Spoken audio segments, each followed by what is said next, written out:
মুসাফির যেখানেই যাক না কেন তার বাড়িকে কখনো ভুলে যায় না।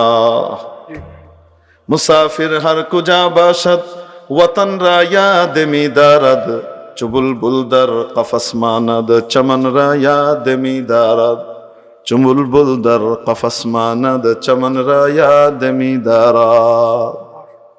মুসাফির যেখানেই থাকুক না কেন, প্রবাস জীবনে যখন কেউ কাটায় সে তার আবাসকে, তার আসল বাড়িকে ভুলে যায় না, থাকে না, মনটা পড়ে থাকে তার বাড়ি বাগানে, ঠিক কিনা? বনে জঙ্গলে বাগানের মধ্যে তার মন পড়ে থাকে, ওটা তার বাড়ি। মেরে মুহতারাম দোস্ত আজিজ ও বুজুর্গ, দুনিয়াতে রব্বুল আলামিন আমাকে আপনাকে পাঠিয়েছেন চিরস্থায়ীভাবে থাকার জন্য না, পাঠিয়েছেন আমাকে আপনাকে কাজ করার জন্য। আমাদের আসল বাড়ি, যেই বাড়ি থেকে আমরা এসেছি জান্নাত, সেই জান্নাতে আবার ফিরে যাবার জন্য। সত্যের পথ অবলম্বন করুন। KH Islamic media. ফলাফল হলো জেল, ঠিক কিনা? আরেকজন গেছে ওইখানে, যাওয়ার পরে চিন্তা করে এখানে তো অনেক কিছু আছে, সুন্দর সুন্দর জিনিস, আমি তো এগুলার জন্য আসি নাই, আমার তো এখানে ডলার আর পাউন্ড দরকার, ইউরো দরকার। আমি এখানে আসছি আরামায়েশের জন্য নয়, আমোদ ফুর্তির জন্য নয়, খেলতামাশার জন্য নয়, আমার প্রতিটা মিনিট অনেক দামি। এজন্য যাওয়ার পরে যখন কোনো ইঞ্জিনিয়ার সাহেব, ডাক্তার সাহেব, বড় masters degree holder, PhD degree holder যাওয়ার পরে নিজের সম্মান অনুযায়ী প্রথমেই অনেক সময় চাকরি পায় না। চাকরি না পেলেও থেমে থাকে না, পেট্রোল পাম্পে তেল ভরে, ডিশ ক্লিন করে, ওয়েটারের কাজ করে, বাবুর্চির কাজ করে, যে কোনো কিছু করে আমাকে আর্ন করতে হবে, মান মর্যাদার দিকে তাকায় না। আস্তে আস্তে চলতে চলতে কিছুদিন পরে গিয়ে তার সম্মান অনুযায়ী চাকরি পায়, ঠিক কিনা? তাও বেকার সময় কাটায় না, সময়গুলাকে কাজে লাগায়, ডলার পাউন্ড যা কামায় তা দিয়ে নামমাত্র যতটুকু তার দরকার ততটুকু খরচ করে, বাকি টাকাগুলোকে পাঠিয়ে দেয় বাড়িতে। বাড়িতে টাকাগুলো আসে, তার নামে জমির পর জমি কিনা হচ্ছে। সিলেট শহরের মধ্যে বিশাল মার্কেট কিনে ফেলা হয়েছে তার টাকা দিয়ে, বাড়ি কয়েকটা করে ফেলা হয়েছে, টাকা ওইখান থেকে পাঠায় আর এখানে জমে। সে ওখানে যাওয়ার পরে নিজের বাড়িকে ভুলে না, ওখানে গিয়ে ওখানকার আলো ঝলমলে শহর দেখে পাগল হয়ে মাতোয়ারা হয়ে নিজের টার্গেটকে ভুলে যায় না, ঠিক কিনা? এরকম ব্যক্তি যখন আসবে, সিলেট এয়ারপোর্ট পর্যন্ত লাইন লেগে যাবে, ডজনের উপরে গাড়ি যাবে তাকে আনার জন্য, লাগে তো একটা গাড়ি, আনতে যাবে তাকে ডজনের উপরে গাড়ি, গিয়ে মাথায় করে সবাই নিয়ে আসবে, বাড়ি ঘরগুলা দেখতে থাকবে, মার্কেটগুলো থেকে আয় হতে থাকবে, আরামায়েশে জীবন পার করে দিবে, টেরও পাবে না কিভাবে জীবন কাটলো, ঠিক কিনা? মানুষ সবাই সম্মান করে, একজন সমাজের সম্মানিত ব্যক্তি, সকলের বিপদ আপদে পাশে দাঁড়ায়, টাকা পয়সা আছে সকলের জন্য সে করে। একটা পর্যায়ে মানুষজন বলবে, কোনো হিরোইন চেয়ার বাটপারকে আমরা জনপ্রতিনিধি হিসেবে দেখতে চাই না, আমাদের জনপ্রতিনিধি হিসেবে, MP সাহেব হিসেবে আমরা আপনাকে দেখতে চাই। সম্মানের সাথে উপরে চলে যাবে, দিন দিন উন্নতি হবে। মুসাফির যেখানেই যাক না কেন তার বাড়িকে কখনো ভুলে যায় না। মুসাফির হার কুজা বাসাদ ওয়াতন রা ইয়াদ মি দারাদ চুবুল বুলদার কফস মানাদ চমন রা ইয়াদ মি দারাদ চুবুল বুলদার কফস মানাদ চমন রা ইয়াদ মি দারাদ। মুসাফির যেখানেই থাকুক না কেন, প্রবাস জীবনে যখন কেউ কাটায় সে তার আবাসকে, তার আসল বাড়িকে ভুলে যায় না, থাকে না, মনটা পড়ে থাকে তার বাড়ি বাগানে, ঠিক কিনা? বনে জঙ্গলে বাগানের মধ্যে তার মন পড়ে থাকে, ওটা তার বাড়ি। মেরে মুহতারাম দোস্ত আজিজ ও বুজুর্গ, দুনিয়াতে রব্বুল আলামিন আমাকে আপনাকে পাঠিয়েছেন চিরস্থায়ীভাবে থাকার জন্য না, পাঠিয়েছেন আমাকে আপনাকে কাজ করার জন্য।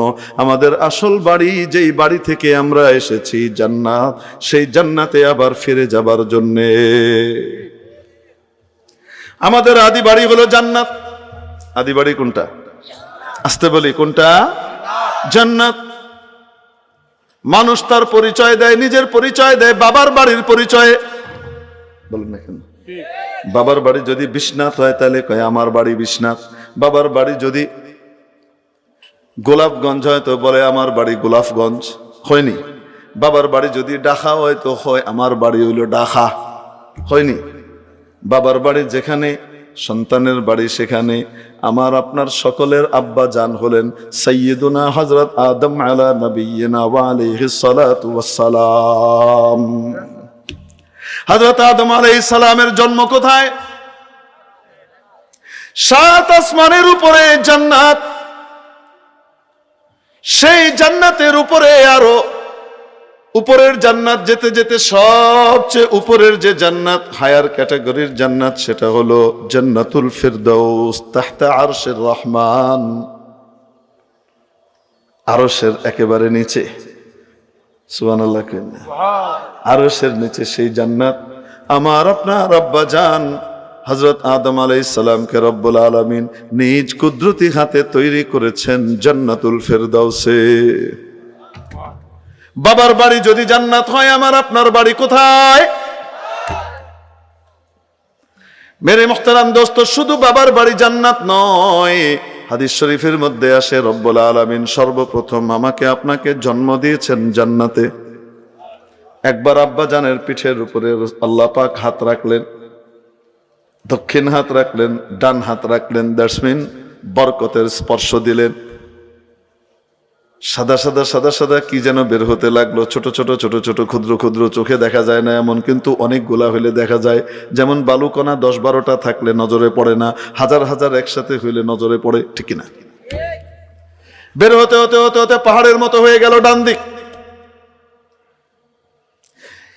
এরপরে আবার বাম হাত রাখলেন, অর্থাৎ বেবরকতির ছোঁয়া দিলেন। এইবার বের হতে শুরু করলো, কালো কালো কালো কালো কালো। বের হতে হতে হতে ডান দিকে যা হয়েছে পাহাড়ের চাইতে পাহাড় বড় বড়, বাম দিকে তার চাইতে কয়েক গুণ বড় পাহাড়ের মতো হয়ে গেল। অবাক বিস্ময়ে হযরত সাইয়্যিদুনা আদম আলাইহিস সালাম লক্ষ্য করেন, এগুলা কি? আমি তো আমার হাতের 3.5 হাত আর আমাদের হাতের 60 হাত, এই 60 হাতের ভিতর থেকে এই পাহাড়ের মতো কি বেরিল? এগুলা বড় বড় পাহাড়, এগুলা কি বেরিল? রব্বুল আলামিন কৌতূহল দমন করে উত্তর দিয়ে দিলেন, যুররিয়াতুকা ইয়া আদম, আদম এগুলো তোমার বাচ্চা কাচ্চা। আয় আল্লাহ, সাদাগুলা এবং কালোগুলা কি? সাদাগুলা কিয়ামতের দিন উজ্জ্বল মুখী হয়ে আসবে, তোমার নীতির উপরে থাকবে, আমার দেওয়া নীতির উপরে থাকবে, পুরস্কার প্রাপ্ত হবে, আবার জান্নাতে আসবে। এরা হলো সাদা। আর যেগুলোকে কালো দেখতে পাচ্ছ, এগুলো হলো আমার দেওয়া নীতি, তোমার নীতির উপরে তারা থাকবে না, নবীর নীতির উপরে থাকবে না, নিজের মন মতো জীবন চালাবে, তারপরে তাদেরকে যেতে হবে আমার শাস্তির জায়গা জাহান্নামে। মাওলানা পাক ওখান থেকে বের করলেন, বের করে তারপরে পাঠিয়ে দিলেন রূহ জগতে। রূহ জগৎ থেকে আসলাম মায়ের উদর জগতে, পেটের জগতে, তারপরে আসলাম এখানে বিশ্ব জগতে। এখান থেকে আবার চলে যাব সামনে বারজাখের জগতে, সেখান থেকে যাব হাসরের ময়দানে, ময়দানে মাহশার থেকে যাব ইনশাআল্লাহ নিজের বাবার বাড়ি, চির সুখের বাড়ি, আল্লাহর মেহমান খানা জান্নাতে ইনশাআল্লাহ। আল্লাহ আমাদের কাউকে জাহান্নামী না বানাক, আমিন। তো আমাদের জন্ম বাই বর্ণ আমরা কোথাকার? আরে জান্নাতি। ওখান থেকে এসেছি এখানে প্রবাস জীবন। কেন পাঠিয়েছেন মাওলা? লিয়াবলুয়াকুম আইয়ুকুম আহসানু আমালা, যেন সকলের সামনে পরীক্ষা নিয়ে দেখিয়ে দিতে পারেন, উনি তো জানেনই ফলাফল, সকলকে যেন দেখিয়ে দিতে পারেন যে তোমাদের মধ্যে কে সাকসেসফুল হয়ে আসে, ভালো আমল নিয়ে আসে। এটা করার জন্য এখানে পাঠিয়েছেন। কেউ এসেছে 10 বছরের, কেউ 15, কেউ 20, কেউ 30, কেউ 40, কেউ 50, কেউ 60, কেউ 70, কেউ 90, কেউ 95, কেউ 100, কেউ আরো বেশি ভিসা নিয়ে এখানে এসেছি। কে কয়দিনের ভিসা নিয়ে এসেছি এটা কে জানেন? কাজের জন্য পাঠানো হয়েছে।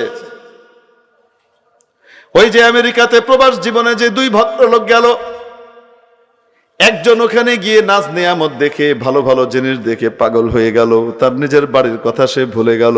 তার পরিণতি হলো জেলখানা। এখানে আসার পরে যদি মাবুদের দেওয়ার দায়িত্বটা ভুলে যায়, নিজের কাজটা ভুলে যায়, কেন পাঠিয়েছিলেন মাবুদ?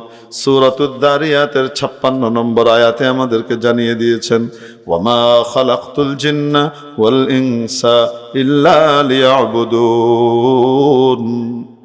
জিন এবং ইনসানকে আমি তৈরি করেছি শুধুমাত্র আমি আল্লাহর ইবাদতের জন্য, শুধু আমার ইবাদতের জন্য তৈরি করেছি, অন্য কোনো উদ্দেশ্যে তৈরি করি নাই। সারাদিন তাহলে কি মসজিদে বসে থাকবো নাকি? না, মাওলানা পাকের দেওয়া নির্দেশনা অনুযায়ী জীবনের যেই কাজটাই হবে সেটাই মাওলার গোলামি হবে, ইবাদত হবে। কিভাবে কোন কাজ ইবাদত হবে তার জন্য মাওলা স্যাম্পল পাঠিয়ে দিয়েছেন, মুহাম্মাদুর রাসূলুল্লাহ। নবীর তরিকা অনুযায়ী যদি কারো ওয়াশরুমে যাতায়াত হয় পুরো সময়টুকু ইবাদত। নবীর তরিকা অনুযায়ী যদি নাকি খাওয়া দাওয়া হয় ওই খাওয়া দাওয়াও ইবাদত। নবীর তরিকা অনুযায়ী যদি ঘুম হয় সেটাও ইবাদত। নবীর তরিকা অনুযায়ী যদি ক্ষেত খামার হয় সেটাও ইবাদত। নবীর তরিকা অনুযায়ী যদি ব্যবসা বাণিজ্য করে এই ব্যবসা বাণিজ্যের সময়টুকুও ইবাদত। নবীর তরিকা অনুযায়ী যদি রাষ্ট্র পরিচালনা করে রাষ্ট্র পরিচালনাও ইবাদত। শুধু ইবাদত নয়, বিশাল মহান ইবাদত। এত বড় ইবাদত, এত বড় ইবাদত। সহিহ বুখারীর মধ্যে সাইয়্যিদুনা হযরত আবু হুরায়রা রাদিয়াল্লাহু তাআলা আনহু থেকে বর্ণিত হাদিস এসেছে, নবী পাক সাল্লাল্লাহু আলাইহি ওয়াসাল্লাম ইরশাদ করেন, কিয়ামতের দিন যেদিন মাওলার ছায়া ছাড়া অর্থাৎ আল্লাহর আরশের ছায়া ছাড়া আর কোনো ছায়া থাকবে না, সেদিন মাওলা পাক 7 ক্যাটাগরির মানুষকে তার আরশের ছায়া তলে জায়গা দিবেন, আশ্রয় দিবেন। তোর মধ্যে 1 নম্বর ওলি গৌস, কত বড় বুজুর্গ আল্লাহওয়ালা আবদাল এনারা নন। 1 নম্বর হলেন আল ইমামুল আদিল আস সুলতানুল আদল, ন্যায়পরায়ণ শাসনকর্তা, ন্যায়পরায়ণ সমাজপতি, ন্যায়পরায়ণ রাষ্ট্রপতি, ন্যায়পরায়ণ প্রধানমন্ত্রী, ন্যায়পরায়ণ বিচারপতি, ন্যায়পরায়ণ চেয়ারম্যান মেম্বার, ন্যায়পরায়ণ ডিসি এসপি, ন্যায়পরায়ণ আইজি, যাকে মাওলা কর্তৃত্ব দিয়েছেন, ক্ষমতা দিয়েছেন, তার ক্ষমতার পরিসরে যদি সে ইনসাফ করে, মাওলার তরিকা, মাওলার দিক নির্দেশনা অনুযায়ী, আল্লাহর হুকুম অনুযায়ী, নবীর তরিকা অনুযায়ী যদি চালায়, তার জন্য আরশের ছায়াতলে 1 নম্বরে জায়গা দেওয়া হবে। আর নবীর তরিকা বাদ দিয়ে যদি কেউ রোজাও রাখে তাও সওয়াব হবে না। নবীর তরিকা হলো সূর্য অস্ত যাওয়ার সাথে সাথে কি করা? ইফতার করে নেওয়া। কেউ যদি বলে আমি যদি 12 ঘন্টা রোজা থাকার কারণে এত সওয়াব পাই, তাহলে আমি আজকে 15 ঘন্টা রোজা রাখি, বেশি সওয়াব পাবো। ইফতার না করে 3 ঘন্টা পরে যদি গিয়ে ইফতার করে সওয়াব পাবে না, মাকরুহ হবে, গুনাহ হবে। নবীর তরিকায় না হওয়ার কারণে গুনাহ হয়ে গেছে, ইবাদতও গুনাহ হয়ে যাবে। আর নবীর তরিকায় হলে দুনিয়ার কাজও ইবাদত হয়ে যাবে। আমাকে আপনাকে সেজন্য মাওলা পাঠিয়েছেন তার ইচ্ছা অনুযায়ী চলবার জন্য। কার ইচ্ছা? কার ইচ্ছা? এখানে যা করব কিয়ামতের দিন তার পরিপূর্ণ প্রতিদান বুঝিয়ে দেওয়া হবে। মাবুদ বললেন মৃত্যুই শেষ নয়, কুল্লু নাফসিন যায়িকাতুল মাউত, প্রত্যেক প্রাণীকেই মৃত্যুর স্বাদ গ্রহণ করতে হবে। প্রাণী মাত্রই মৃত্যুর স্বাদ আস্বাদনকারী। মৃত্যুই শেষ নয়, মৃত্যুর পরে আসল জীবনের জন্য হাজির হওয়া লাগবে কিয়ামতের ময়দানে। সেদিন দুনিয়াতে কি করেছো না করেছো তার পরিপূর্ণ প্রতিদান কড়ায় গন্ডায় বুঝিয়ে দেয়া হবে। অতএব তোমরা সাকসেস চাও, তোমরা সাফল্য চাও, কেউ ব্যর্থ হতে চাও না দুনিয়াতে। আসল সাফল্য কাকে বলে শুনে নাও। মাবুদ বলেন ফামান যুহজিহা আনিন নারি, যাকে জাহান্নামের আগুন থেকে পরিত্রাণ দিয়ে দেওয়া হলো, ওয়া উদখিলাল জান্নাতা, এবং জান্নাতে ঢুকিয়ে দেওয়া হলো, ফাকাদ ফাজ, সেই ব্যক্তি আসলে সফল কাম হয়ে গেল, সে আসলে বিজয়ী হলো। বিজয়ের মালা তার গলাতেই চড়লো। সুবহানাল্লাহ। তো কিয়ামতের দিন বাঁচতে মন চায়, দুনিয়াতে আমল করতে মন চায়, আল্লাহ পাক বলেন, দেখ রে, দুনিয়াতে তো আমল করতে তোদের মন চাই, আমরা জানি। তুই যে বয়ান শুনতে যাস, তখন মনে কয় তওবা করে ফেললাম, আজ থেকে আর কোনো গুনাহ করব না, আজ থেকে কোনোদিন নামাজ ছাড়বো না। তুমি নিয়ত করে ফেলো, কিন্তু তারপরেই তুমি আবার সেটা ভুলে যাও। কেন জানো? দুনিয়ার চাকচিক্য দিয়ে, পার্থিব জীবনের মোহ আর সৌন্দর্য দেখে তুমি কি হয়ে যাও? ভুলে যাও, মৃত্যুর কথাও ভুলে যাও, আখেরাতের কথাও ভুলে যাও, নিজের করণীয় কাজটার কথাও ভুলে যাও। তাহলে দুনিয়ার যে আসবাবগুলো রয়েছে দেখে নাও, দুনিয়ার যত চাকচিক্য রয়েছে, দুনিয়ায় যত মজার জিনিস রয়েছে, দুনিয়ায় যত ইজ্জত সম্মান এবং স্বাদের জিনিস রয়েছে, শুনে নাও, এই সবগুলো হলো ধোঁকার সামান। ওয়ামাল হায়াতুদ দুনিয়া ইল্লা মাতাউল গুরুর। এগুলো সব কিসের সামান? ধোঁকার আসবাব।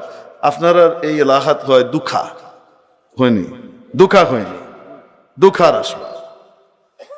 এগুলো ধোঁকার সামান। ধোঁকা কি? দেখতে যা আসলে তা না। ধোঁকা মানে কি? দেখতে যা আসলে তা না, এটাকে বলে ধোঁকা। এই দুনিয়ার যা কিছু দেখো না, এগুলো দেখতে যা আসলে তা না। একটা একটা করে উদাহরণ দেওয়া যেত, সময় নাই। হযরত শেখ হাসান জামিল সাহেব দাওয়াত বারকাতুম আসবেন, তিনি বয়ান করবেন, যেহেতু ওনার সময় খেয়ে দেওয়াটা আমার জন্য উচিত না, এই জন্য সংক্ষেপে আপনাদেরকে বলি, মাতাউল গুরুর কাকে বলে। মাতায়ের একটা অর্থ আছে, সেই তাহকিক এখানে সবার সামনে করতে পারবো না, কারণ মজমা মাখলুত, মুরব্বীরাও আছে, ছোট বাচ্চারাও আছে। এজন্য এখানে মাতা শব্দের আসলে অর্থটা কি সেটা আমি আপনাদের সামনে এখন বলতে পারবো না।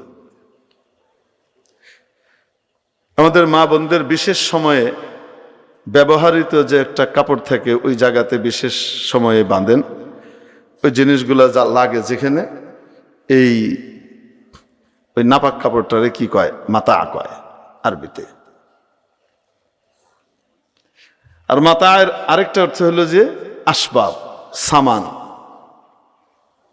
তো মাতাউল গুরুর মানে কি? গুরুর, গুরুরের সামান। দুনিয়ার যা কিছু দেখো না, এগুলা চাকচিক, এগুলো সব ধোঁকা।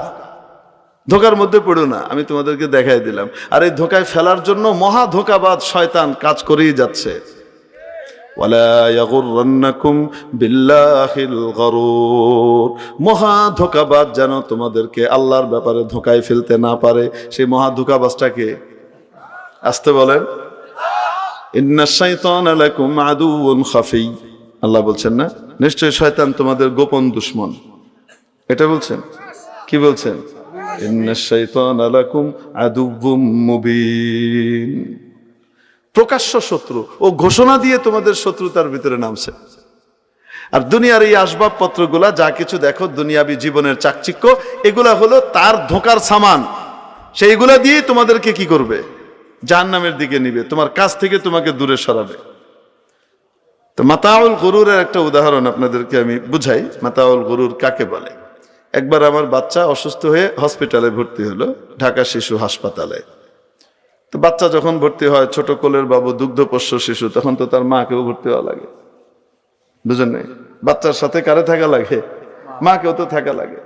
ওয়ার্ডে থাকলে পর্দা পর্দা রক্ষা করা কঠিন, এই জন্য আমরা ক্যাবিন নিলাম, সেখানে যে কেউ সবসময় ঢুকবে না, পর্দা পর্দা রক্ষা করা যায়। তো ওখানে গেলাম, তো ওইখানকার নিয়ম ছিল, আমি জানি না এখন সেই নিয়ম আছে কিনা, ওয়ার্ডে যাতায়াতের জন্য নির্ধারিত সময়ও ছিল, এই সময়ের বাইরে ওয়ার্ডে যাওয়া যায় না।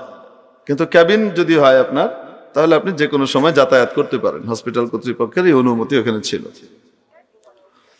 তা আমি প্রায় যাই আসি, খাবার দাবার নিয়ে যাই, জিনিসপত্র নিয়ে যাই আসি, বেগম সাহেবা যা যা বলে দেন নিয়ে আসি। তো দারোয়ান যে আছে, দারোয়ানরা দেখতে দেখতে কোথায় যাবেন, অমুক ক্যাবিন, বাস কার্ড দেখে ছেড়ে দিত, আর কিছুই জিজ্ঞেস করতো না। একবার আমার বেগম সাহেবা এক ফরমায়েশ দিলেন যে ওই জিনিসটা নিয়ে আসেন। তো আমি নিয়ে আসলাম। তো আমার হাতে যে জিনিসটা আছে, খুব জৌলুসপূর্ণ, চাকচিক্যময় একটা ব্যাগ, চমৎকার, খুব সুন্দর ব্যাগ, বিদেশি শপিং ব্যাগ।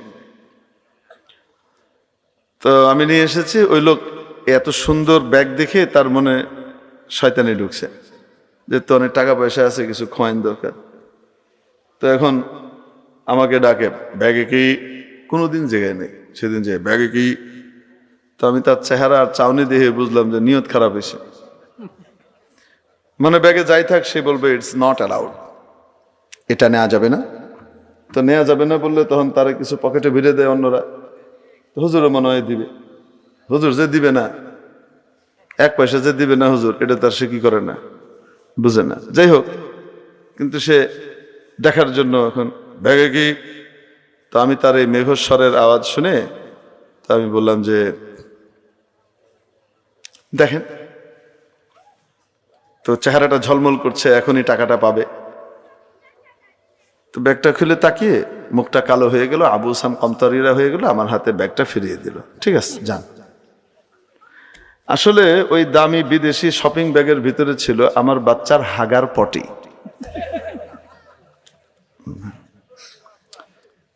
এটা হলো মাতাউল গুরুর।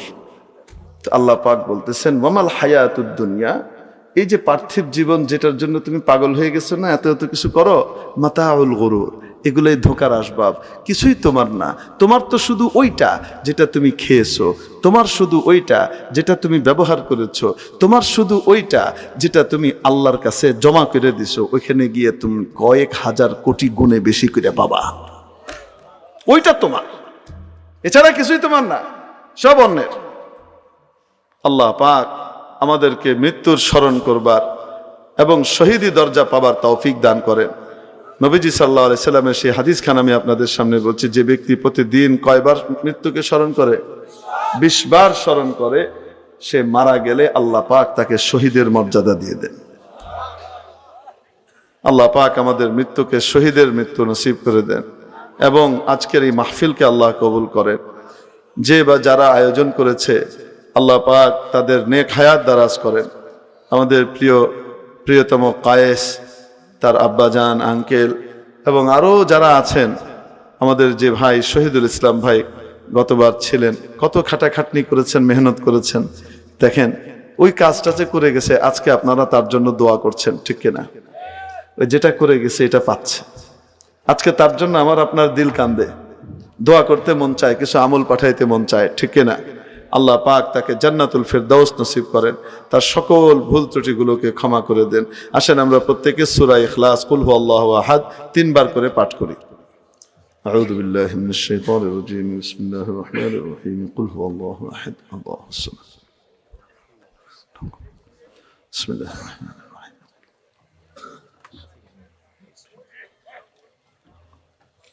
বিসমিল্লাহির রহমানির রহিম, কুল হুয়াল্লাহু আহাদ, আল্লাহুস সামাদ, لم يلد ولم يولد ولم يكن له كفوا احد।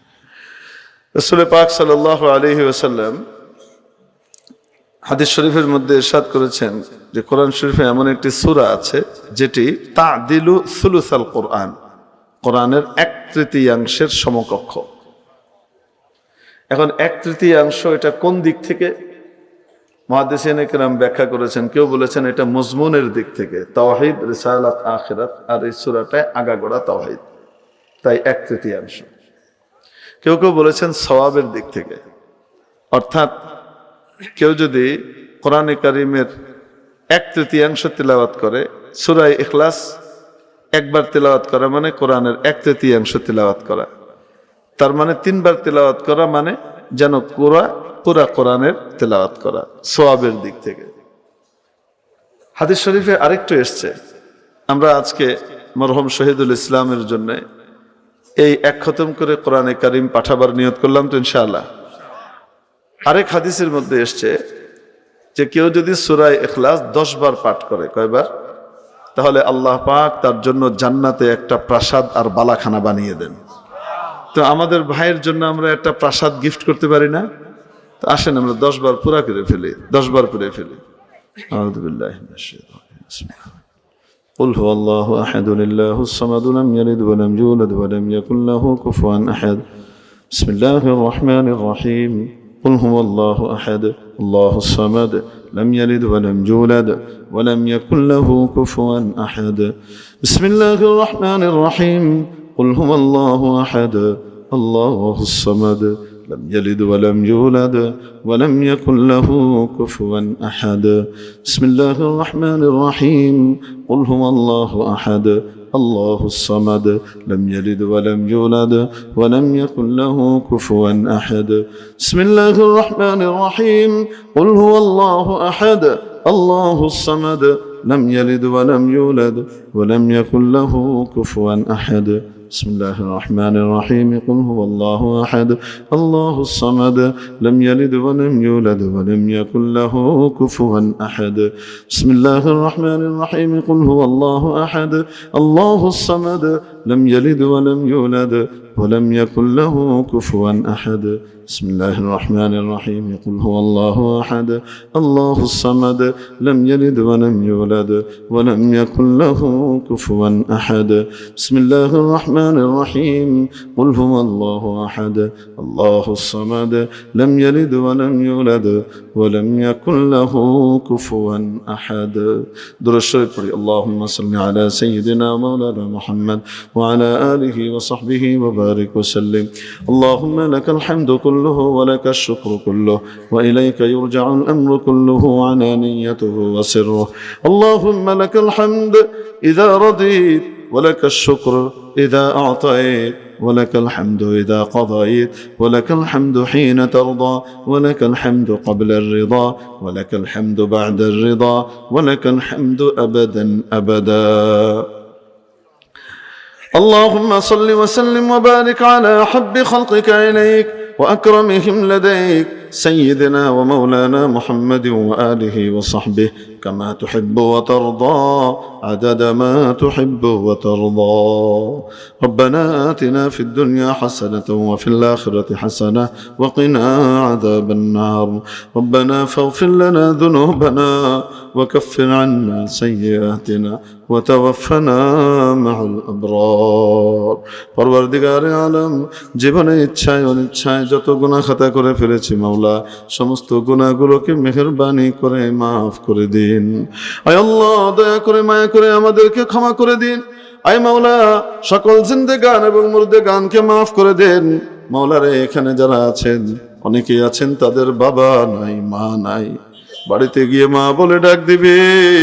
আব্বা জান বলে জড়িয়ে ধরবে এই সুযোগ থেকে চিরকালের জন্য বঞ্চিত হয়ে গেছে মাওলা জানি না অন্ধকার কবরে গাছতলায় আর বাসতলায় আমাদের মা বাবা আমাদের আত্মীয় স্বজন কিভাবে শুয়ে আছেন রে মাওলা মাওলা রে আমাদের